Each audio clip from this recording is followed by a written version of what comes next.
back to the No Score Review Show, where we have in depth critique and nuanced discussion of some of the latest video games, movies, and television. I am your host, Nick Green, and today is another solo review where I will be discussing Gran Turismo, the latest video game to movie adaptation for the big screen, starring David Harbour, Orlando Bloom, and Archie Madekwe. It is also directed by Neil Blomkamp from District 9 and Elysium and Chappie fame, most notably, not Elysium, District 9, obviously. Um, and this review will be spoiler free. I will not be going into any plot details or in depth spoiler stuff for the movie. I'll just be giving my general thoughts and maybe a couple spoiler free highlights and lowlights, as well as my expectations for the film. And that is actually where we're going to start my expectations. I was very skeptical going into this film. The trailers and marketing for this film, I think, did it a disservice. It felt like it was showing everything the movie had to offer in the trailer. Luckily, that's not the case. There is more to the movie than the marketing showcases. Uh, but yeah, I was definitely going in, unfortunately, with a negative mindset. I always try and go into films with like a positive mindset and hoping for like the best possible experience and hoping for a good time, if nothing else. I would say I still had a good time overall. But yeah, there luckily is more to the film than just what the trailers show. The first couple, or like the first two acts, I would say, is what the trailers showcase for the most part, and really there's not much more to it than that. There's hardly anything to my memory that the film goes into more with that stuff in terms of Yan's acceptance into the GT Academy program and all of that, how that progresses and everything. And then his, like, the only thing it really doesn't show in the trailers is um his experience in like professional racing after the fact, after he gets accepted. um and like also with like everything prior to GT Academy, there isn't a ton there that's noteworthy. Like, it's all pretty much beat for beat how the trailer sets it up. So there's not a ton to glean from those first couple acts, I would say. There's like a love interest that it gets introduced barely, but that is like completely unnecessary. That's probably one of my lowlights of the film, is I didn't think the love interest needed to be in there at all. My big low light, I would say, is the runtime overall. It's about I think it's 2 hours and 15 minutes, 14 minutes, 2 hours 14. So it is a bloated film. I think it definitely. I feel like it could have been maybe 100 minutes, maybe 2 hours, no more than 2 hours, I would say. It's a very conventional, very by the numbers, like underdog sports story kind of thing.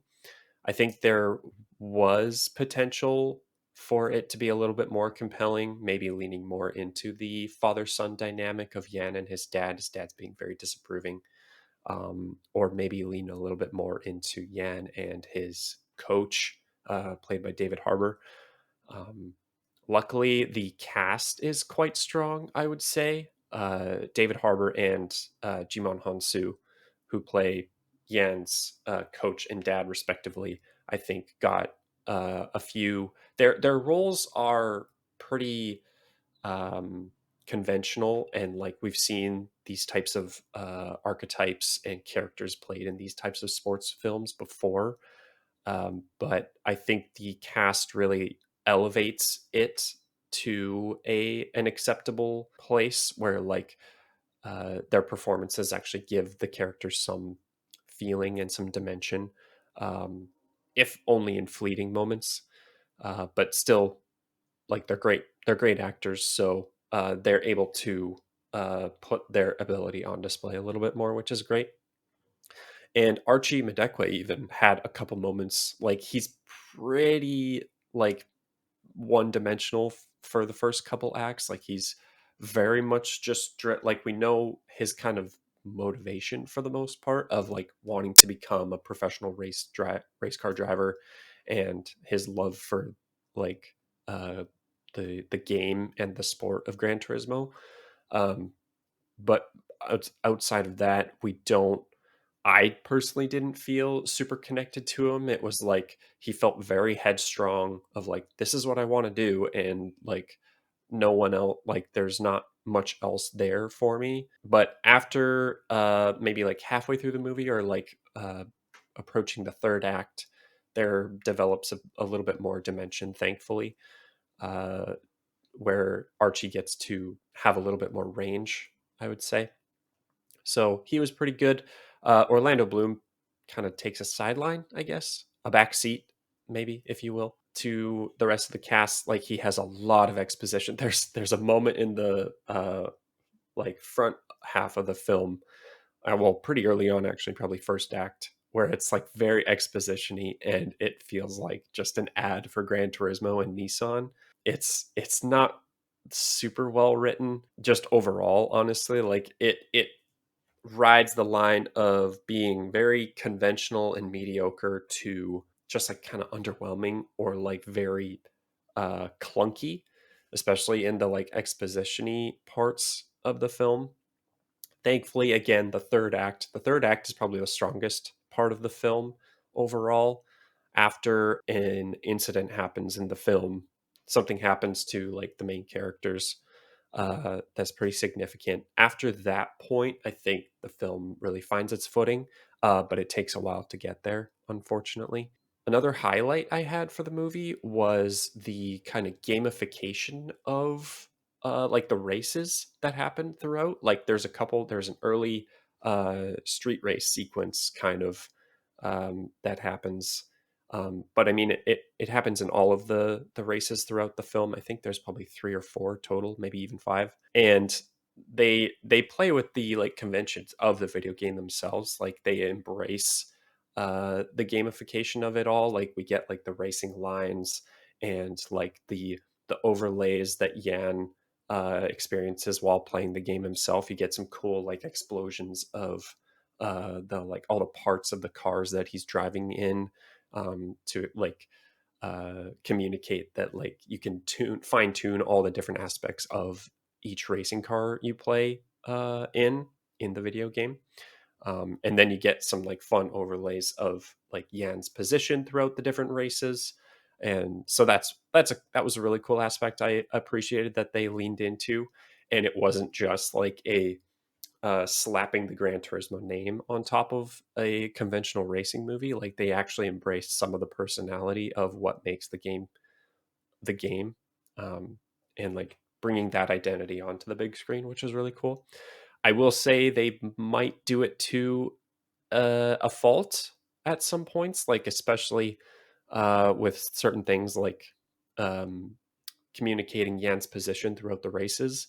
Uh, I just like I think they robbed some of the like intensity and the like momentum that they had going throughout some of these races and some of these set pieces, for the sake of like communicating that like he finished in a certain position throughout the race. It just because they like do like a still, like they freeze frame on like the position or like the lap that he's in or whatever. So that wasn't great. They probably could have dialed it back just like a little bit, and we still would have gotten the same effect. Because like those big emotional moments, you don't want to be undermined by like stunty like VFX gimmicks that are going on.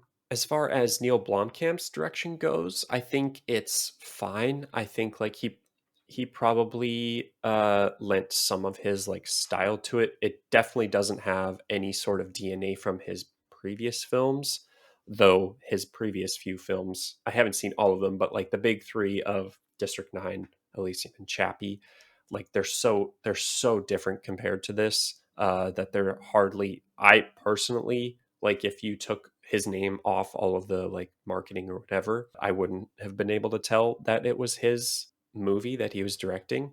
So Yeah, but it was like a fine job, serviceable job. I don't really have many more thoughts on that. Like maybe he was just doing it for a paycheck. I don't know. But yeah, it's a very strange like course that he's charted throughout his career, and I'm interested to see where he kind of goes from here, whether it be like District 10 or maybe just doing more of the like sci-fi stuff that he's best known for. So, but yeah, overall a fine job, I would say, from Blomkamp. And yeah, just kind of I think wrapping things up, just a fine movie overall. Like I had a good time in some of the segments, particularly the third act for sure.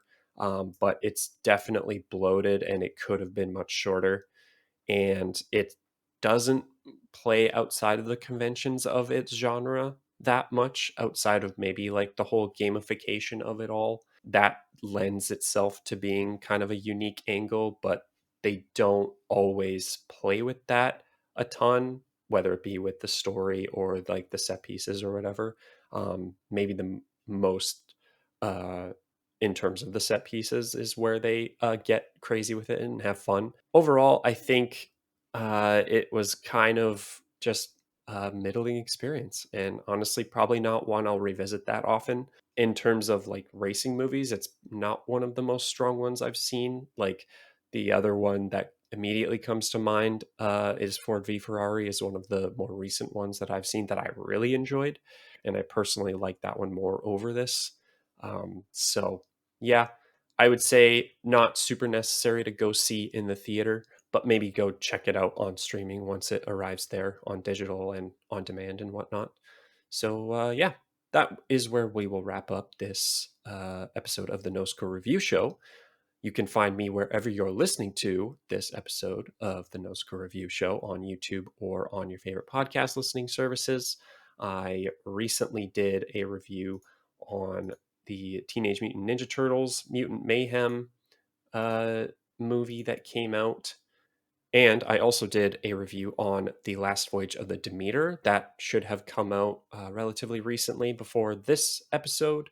So definitely go check that out, as well as a review on Talk to Me and Cobweb, another horror movie that came out, or two horror movies, sorry, that came out this summer that I did a review on.